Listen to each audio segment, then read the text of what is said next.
I want to welcome all the new viewers that we have from the Amazon rainforest. And the reason I say that is I saw on the BBC website, which is my only source of information, I'm sure everyone knows, they have brought the internet to the deepest parts of the Amazon rainforest. So anyone watching us from there, welcome to the show. Do feel free to join in. But it also leads on to, I mentioned at the very beginning, all three of us have made videos this week, and we'll come on to yours later, Thunderf00t. But mine was in response to a tag video by Zomgits Chris, in which he asked various questions about religion. And I concluded it in this way. I made reference to the fact that it's a little over 100 years ago that the Wright brothers first took to the air. And a little over 60 years after that, that man was landing on the moon. Now we've got Curiosity roaming on the surface of Mars. What an extraordinary advancement in science and technology has taken place in, as I say, 100 years. And I compared that to what religion has done in that timescale by using an analogy with Venom Fang X, who appears at the moment to be spending his life handing out flyers on the streets of New York, and invited the viewers to tell me, what has religion done? What is it doing? But there are two questions there. What has religion done? And given the fact that we only took to the air 100 years, just over 100 years ago, what's going to happen in 100 years' time? Where do both of you see the next major advancements in science and technology taking us? Who wants to take that one first? Thunder? Thunder does. Thunder wants to take it first. I think very much what Concordance is doing is the way forward. It's going to be in the bio. And so the two fields that I can see emerging are, the first one is genetic engineering, that once your capacity gets to the point where you can write your own genome, you don't have to roll the dice anymore about whether your children will be ugly or pretty or smart or stupid, because if you can have smart children that are 10 times smarter than you are, so for sake of argument, they're always geniuses. What parent would choose not to do that? Yes, that's a really it's a very difficult one for people to come to terms with, because it's so embroiled with the emotions of raising children. I love my children no matter what, but if you had a choice, would you choose not to have them genetically modified? I mean, the second one is the integration of computational stuff and bio, which we're sort of almost getting there already with things like lab on a chip and the way that we can now sequence genomes in crushingly short periods of time. If you can get some sort of interface between the human brain and, say, computer hardware, you're looking at a significant leap in people's ability. Now, to an extent, people have aversion to this, but if you take a look at people already integrate technology into their life to a huge degree with things like iPhones, iPads, the internet. I see that hybridizing more intimately with the biological side of things. So that's where I think it's going. Those two, interface between biology and CPUs, and secondly, genetic modification. Do you think in 100 years' time we'll still be using as much fossil fuels, if indeed that would be possible, and driving around in the sorts of cars that we're used to now? It's always difficult to see how things like that go. And the bizarre thing is that now that we have these absolutely fantastic communications things, really this has reduced a lot of the need to travel. I mean, and this comes up again and again at conferences that I go to, is that much of the business that is done at conferences could be done with video conferencing now. And you take a look at companies like Google, and that's the way that they're going. They're going down the route of video conferencing. Because to fly all these people halfway around the world, where they get tired, it costs lots of money, they do a couple of days of interaction, and then they'll go home again. It is a pretty inefficient way of doing things. I have to say, though, Thunder, I've been hearing that argument for the best part of, 30 years or so. With improved communications, people won't have to go to the office, and there'll be a lot more people working from home. I'm sure the number working from home has increased, but nothing like it, as it was predicted. There seems to be some sort of requirement or necessity or desire for people to join together when they do actually do work. I don't know. Concordance. So we're probably 5 years away from the $100 genome, where you would go into your local physician and get your sample collected, sent off, and then maybe within 48 hours, your entire genome would be sequenced. And it would be a matter of routine if anyone wanted to. And then, of course, we got the ethical quandary of what to do with all this information, who will have access to it, who should have access to it. That, of course, will not be your whole life history. It's not like your life history is written in your DNA. But there will be probably 50 or 60 diseases that we will be able to identify at a very young age. Gene therapy, probably 10 or 15 years away before it's viable and works out all the kinks. I think microfabrication is really interesting. The micro scale, not nanoscale, but micro scale printing, like 3D printers, will, I think, be miniaturized and incorporated. That's a technology. If I were investing in technologies, those little 3D printers, as they get smaller and thinner and lighter and become integrated into systems, you could change things on the fly. You could basically have a tool maker in the back of your car that could make whatever device you needed as long as it wasn't too complex. There's a lot of applications for that. The potential for I don't know whether these things can actually print things like teeth. Yeah, but if you're going to go down that route, and organs, microcellular printing is probably not far. That's bioengineering.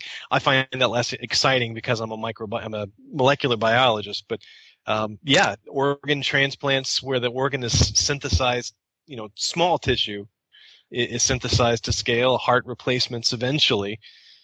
There's no reason why you can't. There's nothing special about it. Once you can take it apart, you can put it back together. And the same is probably true for DNA synthesizers. If you needed to make DNA, you can already kind of do that, but I think the technology will improve in that way as well. So the micro printing seems like a big thing. Go ahead. Yeah, the thing with DNA is even if we can write the sequence of it, there are still significant hurdles in working how that's actually expressed to make the children that grow up out of it. You know what I mean? Mastering things like epigenetics. Right. So even if you could write the genome from scratch, that wouldn't actually help us at the moment because we don't know how that's expressed. Yeah, it's always more complex than we think. And that's true of gene therapy, too. That's always more complex than we think. You asked about fuels. I actually think that if our economy doesn't collapse, and that's a very real possibility, that just, end of times, the zombies come or whatever, I think our economy is more likely to collapse from something, from some element that perturbs things just long enough to seriously harm our wealth-making potential. And what consequences do you see that having? Well, everything would go. I mean, we'd be back to a third world globe. It would be the wealth that we have, of course, is essentially on paper or in computers. It certainly would not be hard for all that wealth to disappear, and that wealth fuels the progress and the science and the whatever. It could be gone in an instant. But if that doesn't happen, then I think actually the oil reserves will last a lot longer than most people think. As they keep going and discover, it feels like a false scarcity kind of issue. Eventually, of course, it will peak. But long before that, I honestly believe the cellulosic ethanol types of solutions are very close. And maybe there's not as much commercial interest in that as there could be. The cellulose ethanol, I think, is essentially a dead end. I think if you're going to do it, the bacteria producing the lipids is a far better way to go. Yeah, that's what I mean. Okay, yeah. That's what I mean. Like that, the biofuels in general, because it's actually quite simple to put energy in from the sun and get a compact, portable energy source out. It just obviously has to be a lipid type solution that can be liquid.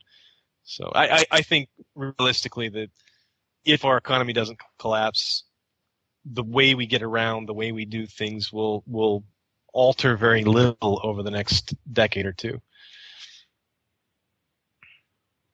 Well, I'm going to again move on to a different topic. I see that somebody appears to have mentioned in the chat something about irreducible complexity. Please join us. Come and tell us all about it.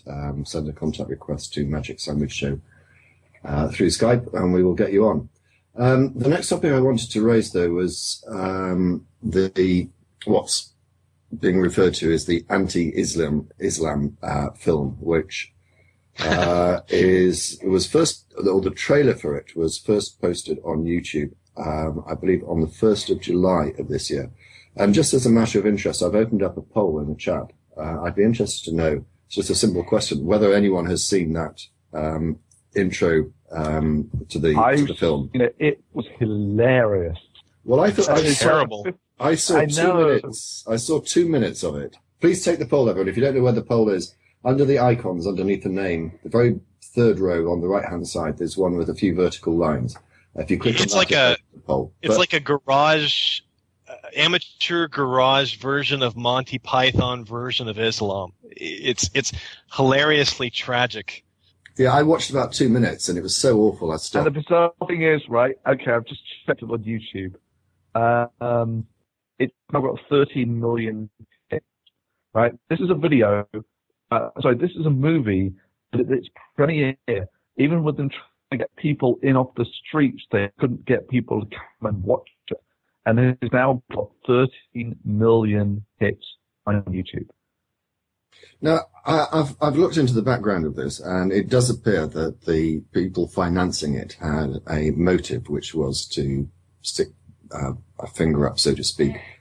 Islam, they did have the intention to upset them. And it clearly has worked, because there have been violent reactions throughout the world, not just the main Islamic countries. I mean, we've had protests in London, there have also been protests in Australia and New Zealand. So it's spread literally throughout the world. The one thing that I want to raise, though, is that, this sort of reaction doesn't surprise me greatly. What surprised me yesterday, and what I actually began writing a blog on, was the fact that an elected government minister in Pakistan had personally offered $100,000 to the person who would kill the filmmaker.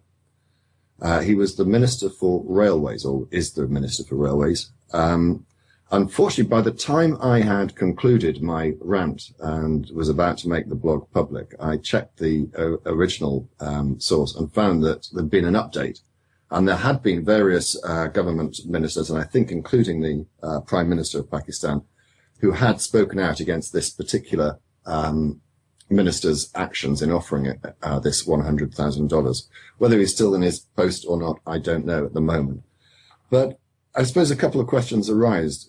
I mean, the gist of my blog was, how can you have serious diplomatic relationships with a country where an elected minister is making, I mean, basically, effectively committing a crime. And he knew he was.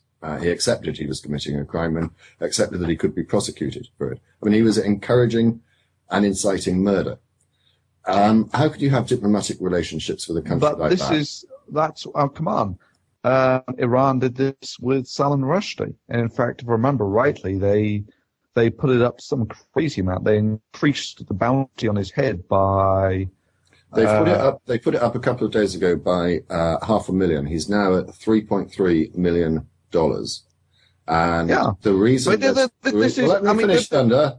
The reason they did this was because the justification of the person who added the $500,000 was that if Salman Rushdie had been killed back in 1989 when the fatwa was first issued, then this filmmaker would never have made this film. In other words, as long as we are sufficiently violent, then we will escape criticism. I mean, for me, look, how would these people respond if I were to say that the king of Saudi Arabia deeply offends my religious sensitivities, and then I went and started a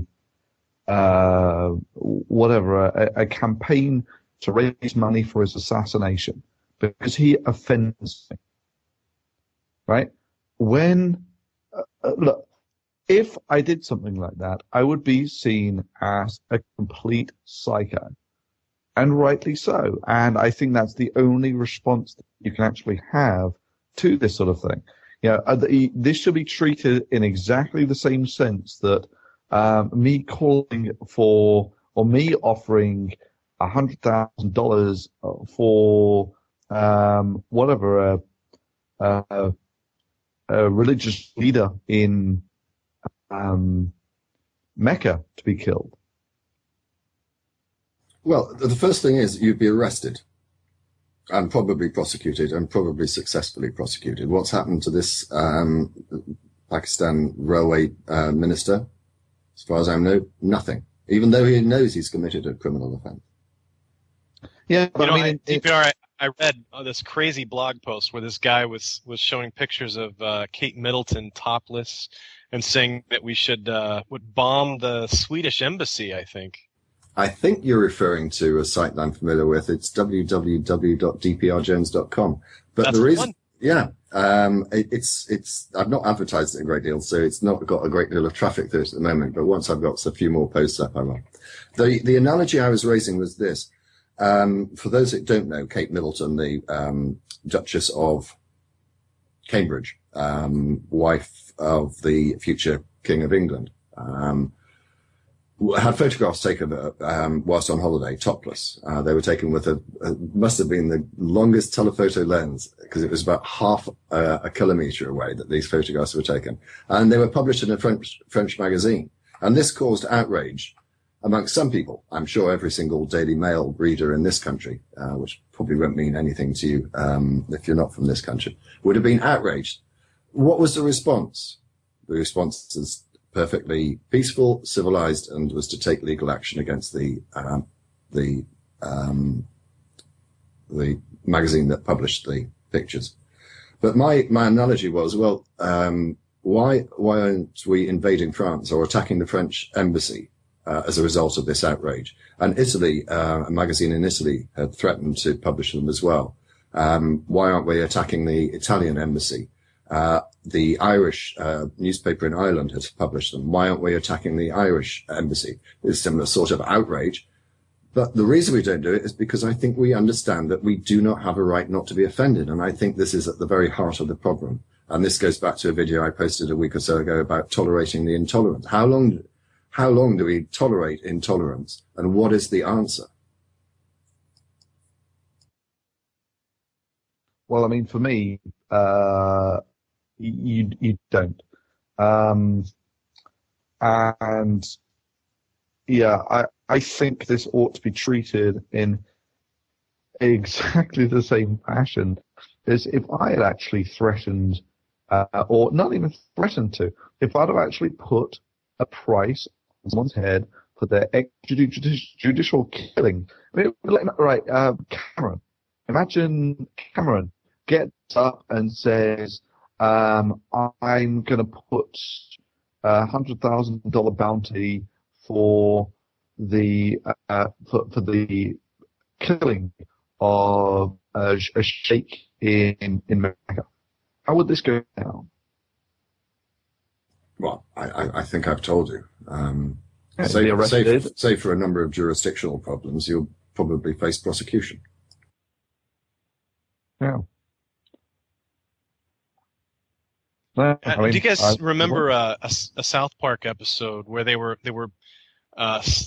was it Family Guy was making an offensive cartoon of? Well, you've cited it, I think, Thunder. They were all burying their heads in the sand, and then the response of the radical Muslim group was to make a cartoon about George Bush, just scatological and stupid. Wouldn't it be great if it actually worked that way? Wouldn't it be great if they made some counter movie about, I don't know, Jesus being a womanizer now that we know that he has a wife? He was cheating on his wife and he was going out to the local pub. I would be totally cool with that if their response to being deeply offended was to turn around and do exactly the same thing, tit for tat, the same level. Yeah. Reciprocation. Right. Take the low road if you like, but killing someone for an idea or killing someone for a work of art made by another person altogether, as though the U.S. ambassador had some sort of control over it. I'll tell you what it reminded me of, right? This movie reminded me a lot, and he'll hate me for saying this, but of Non-Stamp Collector. Right, in that a lot of the things were, a lot of the things which are just straight readings from the Bible are so batshit crazy that you don't need to do anything else. And I admit that I've not actually read the Quran, but I know that there are a lot of batshit crazy things in the Quran. Because all of these religious books have a lot of batshit crazy stuff in them. And, there were bits in this film that looked more or less just like that. It's that bit in with Sodom and Gomorrah where Lot sort of is accosted by the angels and he says, no, leave, don't rape these men, here, take my daughters, and Lot is saved as being the only good man in Sodom. He flees as God destroys the town, killing everyone else. His wife looks back, is turned into a pillar of salt, and his daughters, wanting to preserve his seed, get him drunk and sleep with him on the first and second night out. So you don't need to satirize this stuff. It's that batshit crazy. I don't know whether it was the last show or whether it was during the MSF event, which I will come on to before the end of the show, don't worry. But I was explaining that I'd come across this film on the internet, Sodom and Gomorrah, and it was one that went back to 1970s or something. And they only had one source of beards, the costume department. So every single man had the same beard and white hair and everything. It was quite funny for that reason. But I just thought it'd be interesting to see where they actually end the film, because I was pretty certain that it would end before they got to the cave and his daughters got him drunk. And guess what? It happened just after his wife had turned into a pillar of salt. And I was thinking, damn, I've spent an hour and a half watching this, waiting for the incest scene, and it never happened. Yeah, but I mean, just coming back to this Muslim, the Innocence of Muslims film. Yeah, there are bits in there that I recognize from the Quran, like the old woman getting pulled apart by camels, right? Because that's pretty messed up stuff. And I know there's a lot of messed up stuff like that in the Quran. And this was basically a very B-rate telling of some of the stories in the Quran.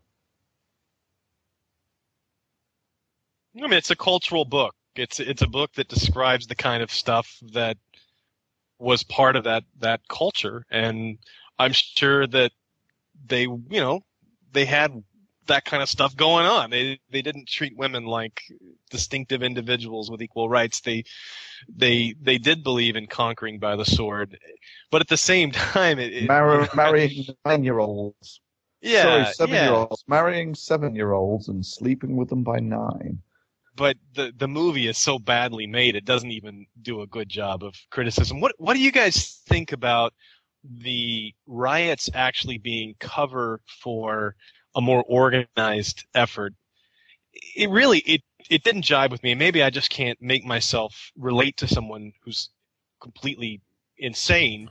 I think but that the idea of attacking a consulate or an embassy over something that happened. I think that this is an important point, and it's my view is, and the reason I specified the date upon which this film was first put onto YouTube, the 1st of July, and these protests began around 9/11. And I think also that it would be foolish to think that this is simply as a result of the film. I think that it is clearly a protest against the US and also the West in general. So I think that is a strong motivation. I also feel it important to say I don't think that the protesters are representative of the majority of Muslims. But the anti-American sentiment, anti-West sentiment is one that is felt very strongly. And one of the points that I was going to post in this blog, but as I say, I never got around to it because the news item had changed, was to deal with the issue of whether it's comparable for this minister to place this price on this person's head and be criticized for it, when the US had a $50 million price tag on bin Laden. What's the difference there? Seriously, DPR? Bin Laden orchestrated an attack that killed 3,000 people, whereas this guy made a crappy movie. You know, one resulted in people getting killed, one didn't. Well, that's even the conclusion. That question is obvioly someone missed the point. Yeah, well, I suppose the difference is, I mean, this is the conclusion I came to, that this person, the filmmaker, had done nothing wrong. The unfortunate thing is, I think that there were still those, I suspect, who would argue that bin Laden wasn't responsible or wasn't proved in a court of law to be responsible. It's not the best argument, but that's... I suspect but he was never tried in absentia, was he? No, I think that's a good point. I was going to ask a slightly different question, DPR, you in particular. What did you think of the response of the U.S. With regards to defending the actions of the filmmaker, prioritizing free speech and the safety of Americans? What did you think, watching it from... Well, I'll address that in a moment. I've just opened up a new poll, which is how many of the protesters have watched it. I would have said how many of the protesters do you think would have watched it, but I don't have that many characters. So there's a new poll up there, because I suspect none of them have. I thought that Hillary Clinton did a very good diplomatic speech, as did Obama. But the one thing that I was disappointed about was that both of them, I think both of them, certainly Hillary did, she said that religion is something to be respected. And I can understand why in her position she would have to say that.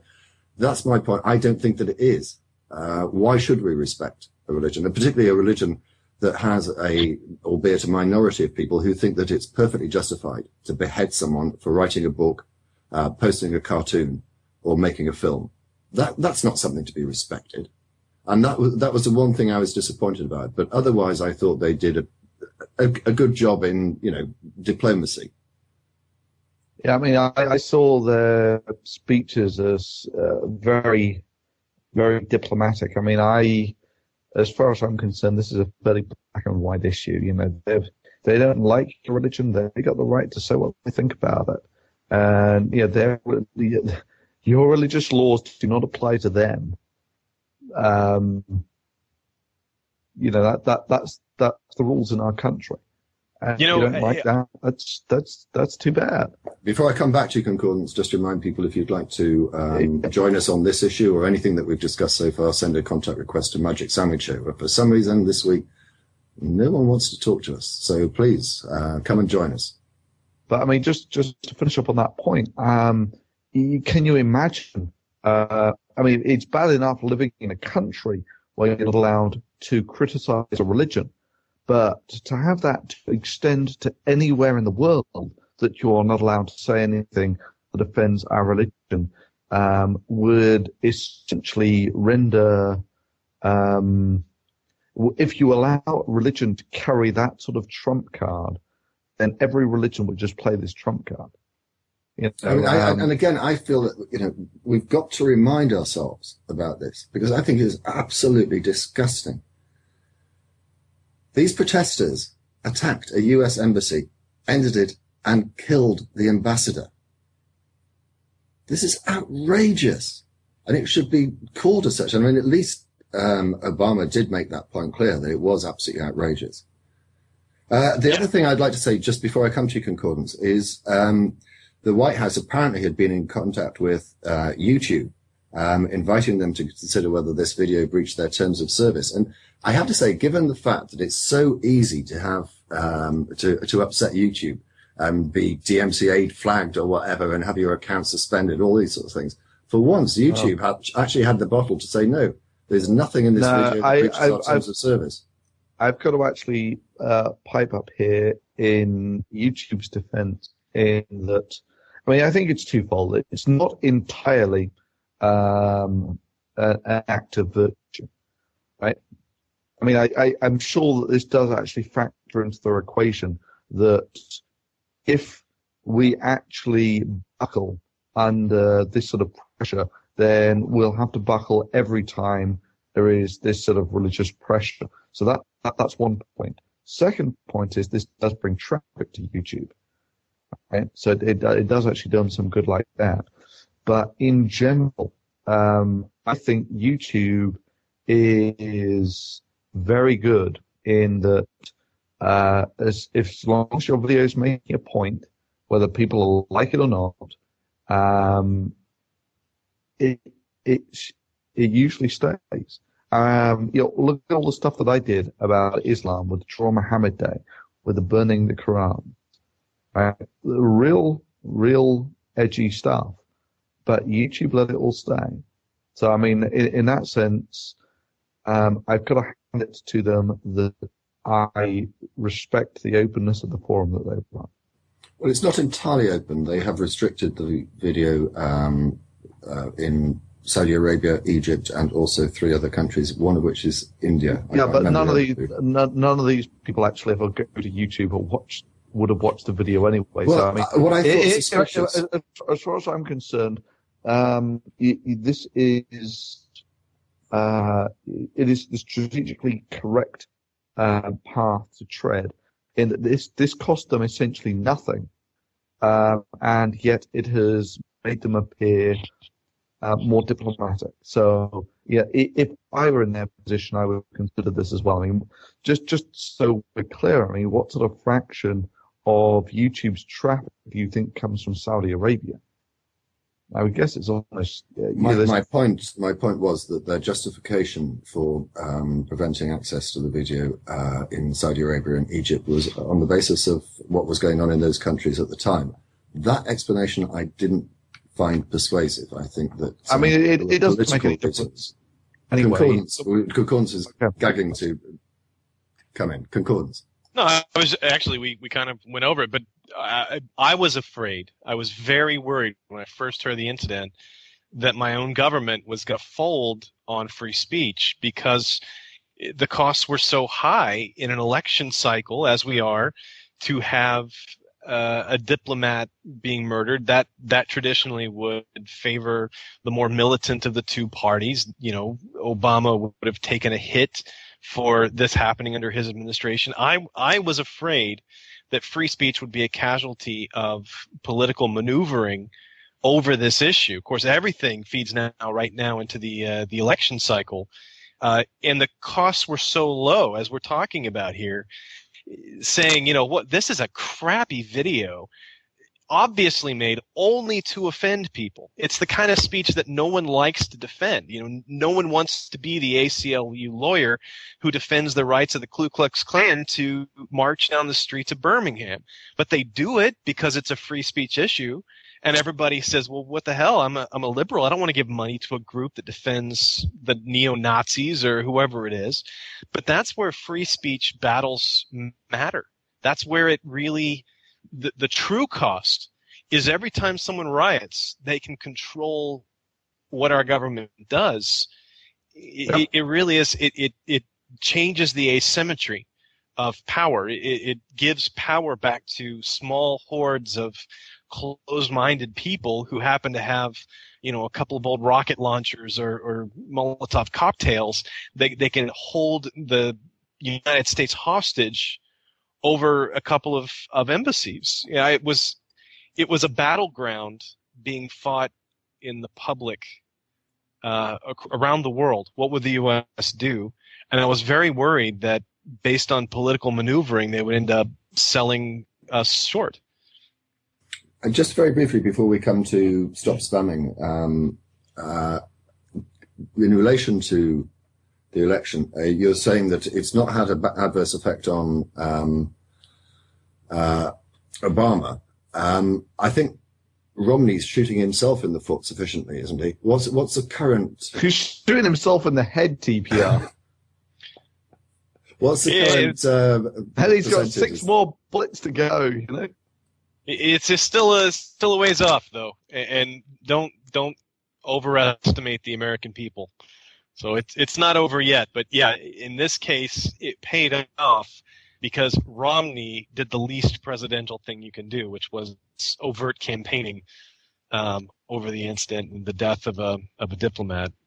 I can't remember exactly what he said. Was he calling for violence and invasions and? No, he was deploring the government's response, deploring Obama's response, and obviously turning into getting himself in the headlines as being the more presidential, but he ended up looking quite jaded and opportunistic.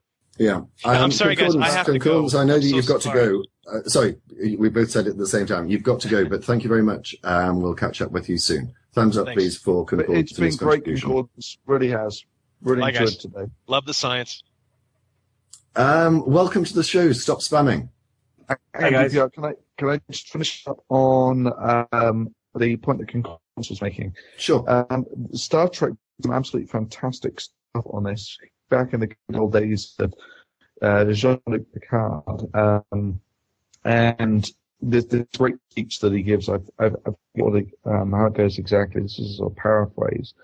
That every time that you stop someone's freedom of speech, every time you stop someone's ability to voice an idea, you forge a link. And it's the first link of the chain that binds us all. I really kind of like the metaphor there. But anyway, so Star Trek had some great stuff in it. Yeah, I didn't know where you're going with Star Trek, by the way. Let's get to stop spamming. Welcome to the show, sir. Hi, guys. This is politics. This is where it's going. And I wonder in a couple of years, what is the level going to be that we're going to see in a presidential election? I mean, this is going to be horrible. Anyway, I just wanted to make some clarifications with Islam. What you need to understand is that Muslims are thoroughly, totally, and absolutely brainwashed. Okay, so you have different levels of text. You have the primary text, which is the Quran, which does not contain any of this camel, blah, blah, blah. The Quran is mainly just a copy of the Bibles, of the Bhagavad Gita, of, different stories compiled into one book and then Arabicized. In other words, it is the Arabic version of all the different stories. Because it's vague and ambiguous, you required tafsirs, which is the scholars who go and analyze the text to go and say, this is what it's at. And then because that is not enough, you have the hadiths, which are then the explanation of what the Quran actually means, which is based on what the messenger Muhammad, what he said and what he did. So if he said, okay, go and wipe your ass with your left hand and shake hands with your right, this is what Muslims are doing today. This is what it's based on. So this information and this kind of level of information is fed to Muslims. But because there is so much interpretation, because there are so many different stories, so many different levels of information, there is no such thing as Islam or a Muslim. They are all different. They are all individuals. And then, much like a street gang, they group around an imam or around a masjid or around whatever. And this is then the group. And the imam then determines what is the level of indoctrination, what is the interpretation of this. Then you still have the different groupings of Islam, because then you have the people that only look at the Quran, the so-called the Quranists, which are Shias, for example. They then have different concepts altogether once again, because they have one pope-like figure, the Ayatollah, and then they have a sort of a secular arrangement where the government is devoid of any, well, apparently devoid of any religious influence. So there you have a split which you don't have in the Sunnis, because the Sunnis believe that everybody is identical. So what you need to understand is that every person in Islam is an individual, is heavily brainwashed, and this is where everything comes from. So what they are saying now, there's only two things that you need to be, just to believe to be a Muslim. One is that there is one God, and the second thing is that there is something called Muhammad.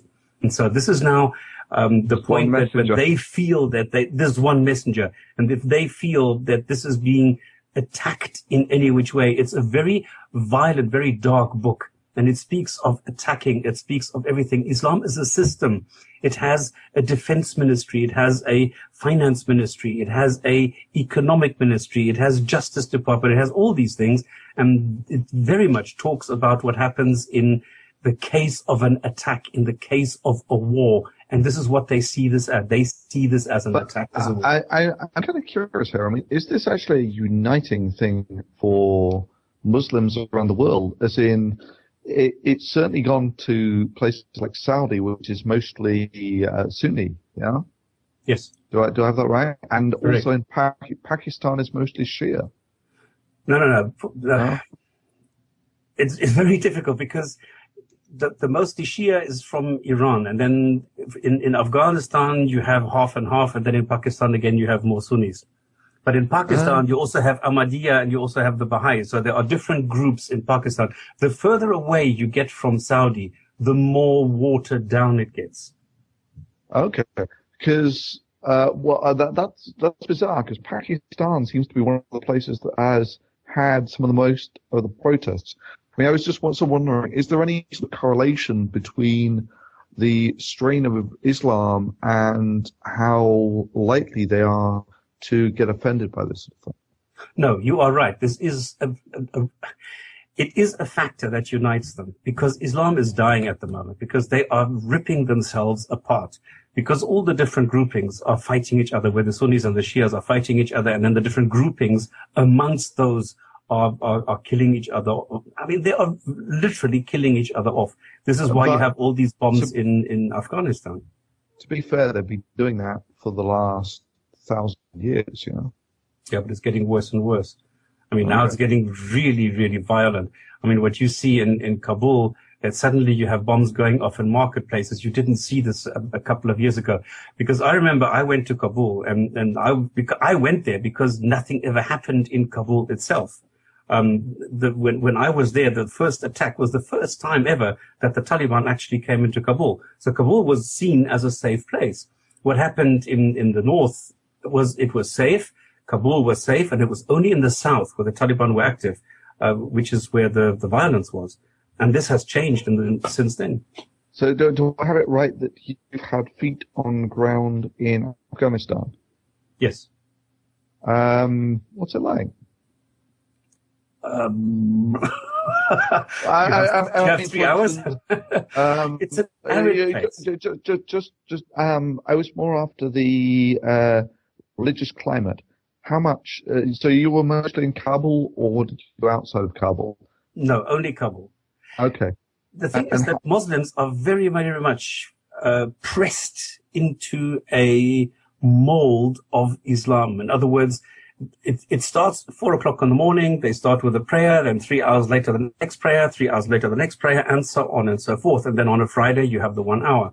So whenever you talk to a Muslim, he will always say, well, if I ask him, can you get me that presentation by tomorrow lunchtime? He will say, yes, inshallah. So there is no way that he will ever say something out of his own steam. Everything is dependent on God. So they are completely submissive to the entire system. Yeah, I mean, I always thought that was one of the factors of why Islam is, how shall I say, so good at maintaining these sort of market dominances, is because it does insist that it permeates your life to this huge extent. Exactly. You take a look at other religions that do this, like things like the Amish, or the Mormons, where the whole thing, with them, they have different social hook. They make sure you're socially dependent on them for everything, and then, of course, the ultimate sanction is, well, if the Amish community now turns their back on you, you're screwed. Or if you leave the Mormons, you leave behind every social support structure that you've ever known. Well, look at Scientology. Yeah. And with Islam, there is this thing about you are never more than a few hours away from having to get down on your knees and point towards Mecca. And chuck your head on the floor, exactly. And the point is that the entire... Okay, carry on. We're creatures of habit. You get people habitualized to this sort of thing. And, I would expect that people get institutionalized to it.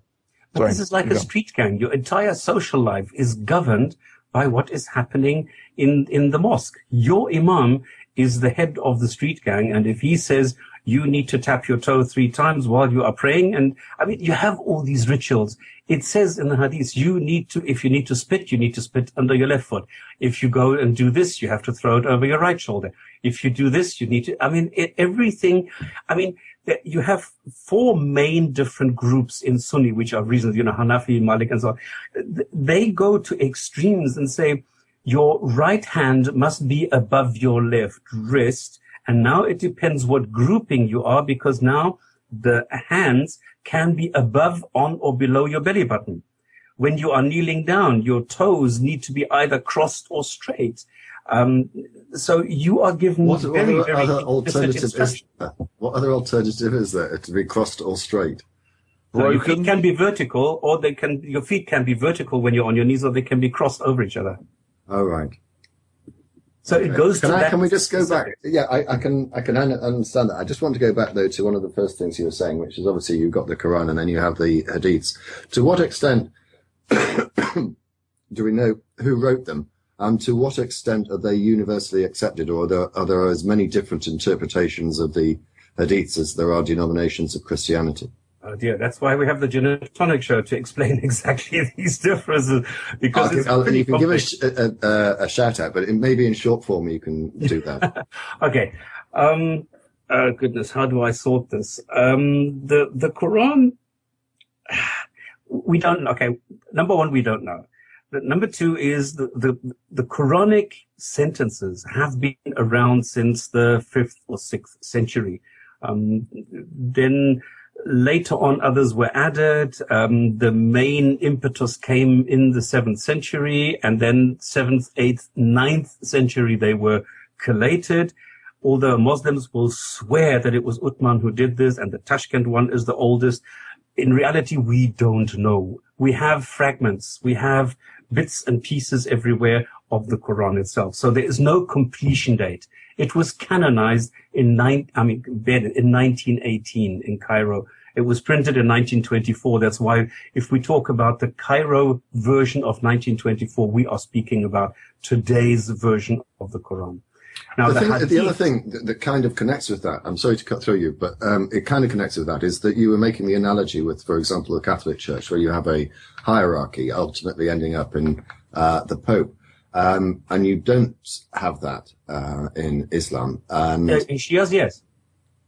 You've got an Ayatollah, yes, but in other sects, you don't. And this is one of the reasons I think it must be difficult to make an estimate of how many, what percentage the protesters that we see, are to the majority of, Muslims, because as you say, it appears to be each mosque has its imam, and each imam might be directing people to do different things. So one may be saying go and protest, and another may be saying don't. So this is a difficulty, isn't it? In assessing. This is exactly the point that Thunderfoot was making. It's a unifying factor, because this is the unifying factor that you have amongst all the different groupings. Here, they all agree, because those are the two things that every Muslim needs, and that is Allah and the Prophet. Then you have the other factors. The Quran, there's rituals around the Quran, because you wipe your bum with your left hand, you're not allowed to touch the Quran with the left hand, or a woman menstruating is not allowed to touch the Quran at all.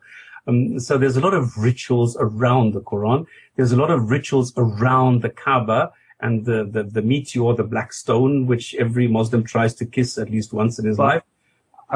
This is what makes me laugh, is all these things have almost become so comically obsolete in the internet age. So, is a woman, the Quran is on the internet, so are women who are menstruating now allowed to use the internet? Because this is the point.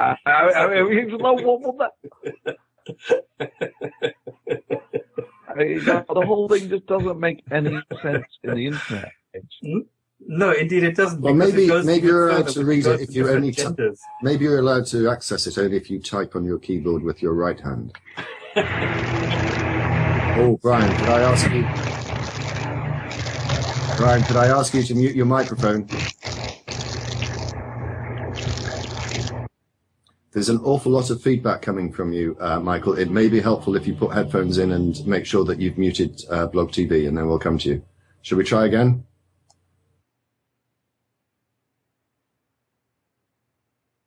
And stop if you'd like to stay with us for the rest of the show. It's another 15 minutes. I'd be very grateful. Okay, cool. How are we doing now? Much better. Okay, good. Sorry about that. I thought I had it muted, but apparently I didn't. And actually, just following on what StopSpamming was saying there, also Judaism is very much the same in that regard, where that there is no Vatican in Judaism. It's everybody follows their own little sect, or I should say, each rabbi studies under a certain rabbi who has certain philosophies, and one rabbi. It's got to be said that Jews do actually make this effort to try and keep up with modern technology. So you get all these. I forget what the terms are. But you get refrigerators where the light doesn't turn on Friday, Saturday, or Sunday. I forget which one it is. They have special Sabbath. Yeah, there we go. But I have to disagree with you to an extent, Brian. There is a head rabbi in the United Kingdom. The Church of England has the Archbishop of Canterbury at its head, or perhaps the Queen, but there is a more recognized hierarchy in those religions than there is in Islam. Oh, there is, but again, it's not like the Vatican in the sense that it all ends with Pope. There's a head rabbi in Canada also, and they all. It convenes in a council eventually, but not one ultimate person. And the fact being that everybody sort of has different variations. There is a joke in Judaism, whereas if you need absolution from a sin, like let's say you need to work on a Saturday, but your synagogue says, no, you can't do that. Well, you just go and find another rabbi who studies under or follows some other rabbi who will tell you, oh, well, there's this loophole. But if that rabbi can't find something, you go to another. Eventually, you're going to find a rabbi who knows the loophole that you need to have. So again, just sort of the different sects and the idea. Yes, and it's also it reminds me. It's not quite on point, but it reminds me of when people say, "Oh, I thought about becoming." And whatever faith it was, and no, it didn't seem quite right for me. And then I thought about becoming another faith, and then I discovered this particular faith. They're going window shopping for a faith based system that suits them. They're not searching for truth. They're not searching for understanding. They're just, as I say, window shopping for what feels comfortable. Anyway, that's not the point that you wanted to make. Let's get onto that.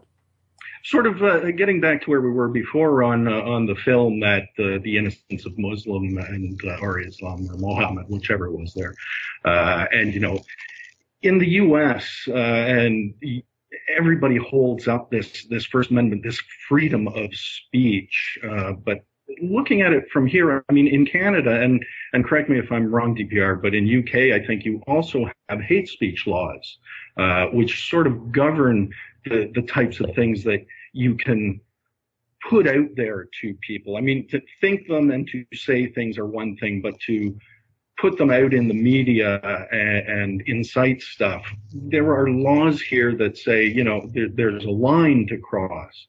And I'm wondering, is there a line? I mean, where is that line? Well, in your jurisdiction and also in England and Wales, I think you're probably referring to Public Order Act and the amendments that have been made to it. Racially aggravated offences, religiously hatred and things like that, which are amendments to a pre-existing statute. And I think that is where you draw the line. And even in America, the right to free speech is not unconditional. There are restrictions that can be placed on it. For example, when I visited DC, the Westboro Baptist Church were protesting, but there were limitations on where they could go and what areas they could move in. So there are also laws have been passed about how close they can actually get to a funeral that they happen to be protesting. So even in America, there are restrictions. I don't think that there are as many as there are in Canada and the United Kingdom.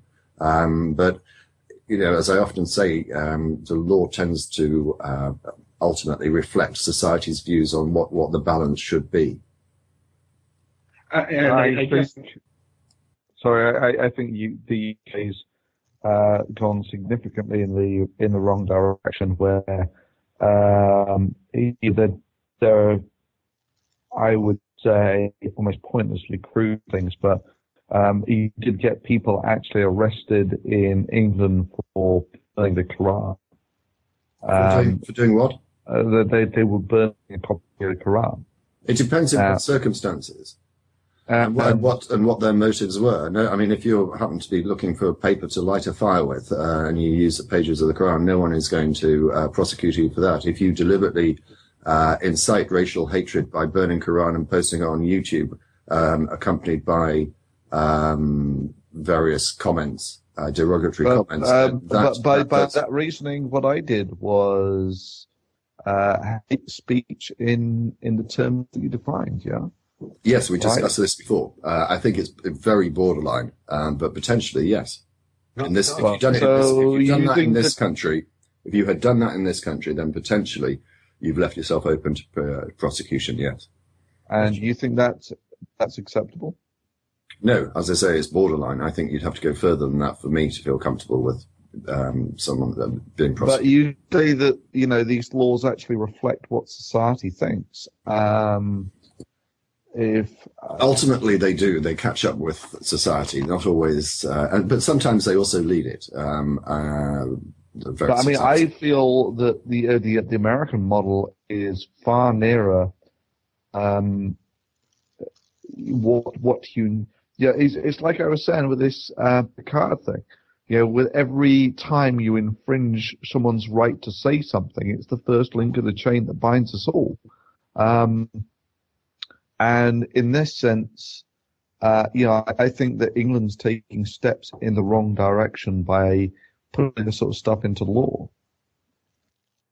I would agree with you, Thunder. I think from the way they're going, England has gone a little further, even so than Canada has. But it is still society-based because, again, here we have freedom of expression. You can express yourself any way you like. That's not the problem. But if you cross a line, it's not that you're automatically going to be censured or anything, but you can see yourself brought up on charges. You can see serious ramifications to these things. And it's sort of up to the courts now, the society, that will determine, did you cross a line that makes it uncomfortable for all of us to live in a harmonious state? I mean, giving you your free speech is fine. You say what you want, and in private, when you're on your own, when you're talking with your friends and your colleagues, you say whatever you want. But when you start getting into the public domain and start preaching stuff that is detrimental to the health of society, this is where somebody has to step in and say, wait a second, you're crossing the line, and now we're going to take a closer look at you. And if you're labeled as someone who is a purveyor of hate and just doing things out of spite, well, the public is going to see you for what you are by us exposing you, and you're going to pay some consequences for the actions you've taken against society as a whole. I mean, for me, I would have, I think, two limitations on free speech. The first one is advocating violence. Whatever you're actually talking about, if you're addressing people's concepts, you can basically say whatever you want about them, no matter how offensive people find it. However, you're not allowed to sort of suggest, and even this one is not entirely black and white. That, like what this this Pakistani minister says, that I'll give $100,000 for whoever cuts this guy's head off. That, for me, that's not free speech anymore. No, but it's not That's free speech. Incitement to violence. Yeah, it's not free speech. It's an encouragement and incitement to murder, which is not the same thing. Right. So as long as you're not advocating violence or sort of comparable criminal activity, I don't have too much problem with it. But even at that, sometimes advocating illegal activity, you take a look at a lot of the civil rights movement. I was just about even then, it's not entirely black and white. And the second area, which I don't think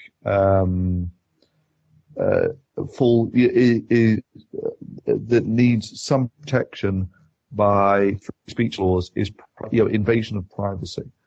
So if you're not a public figure who has not injected themselves into the public arena, you have some protection. However, if you are someone who has injected themselves into the public arena, actually to voice their own opinions, then you essentially waive the right to a lot of these privacy complaints. So who decides on this? Who decides in society? Who is the one who decides which is the border and which is over the border, which is borderline, which is gray, which is above? I mean, I don't know, Brian, I don't know how it works with the Jews. In Islam, a fatwa is non-binding. In other words, you do the same thing. You run around until you find an imam who will issue a fatwa, and this is not binding for any Muslim. He can decide to, or he can ignore it. Who is the one who gives a group, a street gang, a sect or whatever, its directions and the limits? Who does that? Well, I mean, DPR is right. These things are usually enshrined in the laws of the country. And they're essentially defined by how they're enacted. And I think America's more or less got it right there. England is, a lot of its laws regarding libel are terribly antiquated. And the laws about hate speech, I would say, are a step in the wrong direction. Well, the laws in this country are not antiquated. The Public Order Act was 1986, and the amendments. No, they're antiquated with respect to libel. No, libel and slander. Well, I'm just dealing with the criminal offences, because the amendment to the 86 Act was done by the Crime and Disorder Act 1998, and it reads as follows: it becomes racially or religiously aggravated where at the time of committing the offence, or immediately before or after doing so, the offender demonstrates towards the victim of the offence hostility based on the victim's membership or presumed membership of a racial or religious group. And there's quite a lot to prove in that. Yeah, I mean, that makes sense. Yeah, the hostility thing. Exactly. What exactly does that mean, hostility? Exactly. You've got to get over that hurdle.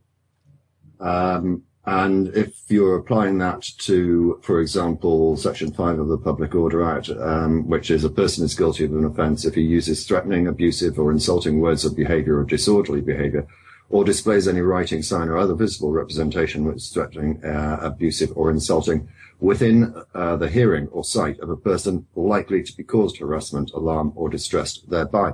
Again, there's an awful lot of elements to prove that. And then you've got the additional ones in relation to racial aggravation or religious aggravation. So I don't think that, I take your point to a degree. It is a restriction on free speech, but it's a really quite mild restriction, in my opinion. But I mean, these things are usually determined by how they're enacted, and the language is sufficiently fuzzy there that these things could include almost everything or include almost nothing.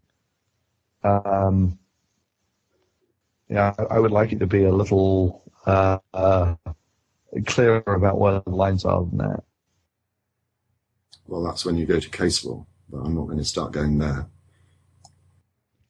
Brian, was there anything else? Because I've got one more caller. No, I'd like to listen. that was it for me. Thanks, guys, for having me. I really appreciate it. I'll talk to you later.